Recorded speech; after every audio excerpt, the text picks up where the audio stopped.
ប្រាសាទភ្នំបាខែងកំពុងស្ថិតក្នុងដំណាក់កាលជួសជុលចុងក្រោយដែលគ្រោងនឹងបញ្ចប់នៅឆ្នាំ2029 ពុកម៉ែបងប្អូនទាំងអស់គ្នាអង្គការមូលនិធិប្រាសាទពិភពលោកឬ World Monument Fund ហៅកាត់ថា WMF កំពុងបន្តកិច្ចសហការជាមួយអាជ្ញាធរជាតិអប្សរាដើម្បីជួសជុលជ្រុងខាងលិចប្រាសាទភ្នំបាខែងឲ្យរំពឹងថានឹងបញ្ចប់គម្រោងទាំងស្រុងនៅឆ្នាំ2029 លោកជីវ ភេរមប្រធានបច្ចេកទេសគម្រោងជួសជុលប្រាសាទភ្នំបាខែងនៃអង្គការ WMF បានឲ្យដឹងថា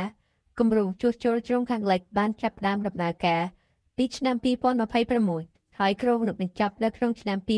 2029 លោកបានពន្យល់ថាក្រុមការងារបានជួសជុលផ្នែកកម្រាលនៅតាមជាន់ទាំង4ដែលតាំងដោយអក្សរ F ជាន់ក្រោមនិងរហូតដល់អក្សរ C ដែលជាជាន់ទី4នេះជាដំណាក់កាលទី3នៃគម្រោងជួសជុលប្រាសាទភ្នំបាខែងខណៈដែលអង្គការ WMF បានចូលខ្លួនចូលរូបអភិរក្សប្រាសាទនេះតាំងពីឆ្នាំ2004មកចាប់ពីឆ្នាំ2004ដល់ឆ្នាំ2007 WMF បានចូលរួមមកសិក្សាស្រាវជ្រាវនិងធ្វើគម្រោងជួសជុលសាកល្បងនៅជាន់ F ជ្រុងខាងត្បូងឈៀងខាងលិចដំណាក់កាលទី2ពីឆ្នាំ2008និងបញ្ចប់នៅឆ្នាំ2019ដោយបានជួសជុលចាប់ពីពាក់កណ្ដាលខាងជើងនិងខាងត្បូងទៅជ្រុងខាងកើតហើយក្នុងគម្រោងនោះក៏បានធ្វើកំណាយរួមនឹងការអភិរក្សមួយចំនួនផងរីឯដំណាក់កាលទី3ចាប់ពីខែសីហាឆ្នាំ2019រហូតដល់ឆ្នាំ2029តាមការបញ្ជាក់ពីអ្នកជំនាញមកដល់បច្ចុប្បន្នគម្រោងជួសជុលប្រាសាទភ្នំបាខែងទាំងមូលសម្រេចបានប្រមាណ 75% ហើយក្នុងនោះការងារជួសជុលនៅជ្រុងខាងលិចកំពុងដំណើរការជួសជុលបានប្រហែល 25% ចំពោះស្ថានភាពការខូចខាតនៅជ្រុងខាងលិចអ្នកជំនាញពន្យល់ថាមានការស្រុតគ្រឹះ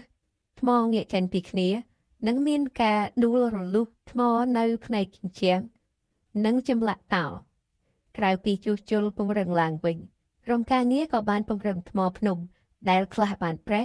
និងមានការពុកផុយដោយប្រើបច្ចេកទេសមួយចំនួនដើម្បីឲ្យវារឹងមាំឡើងវិញលោកគង់សៅបុត្រនាយកប្រចាំប្រទេសនៃអង្គការ WMF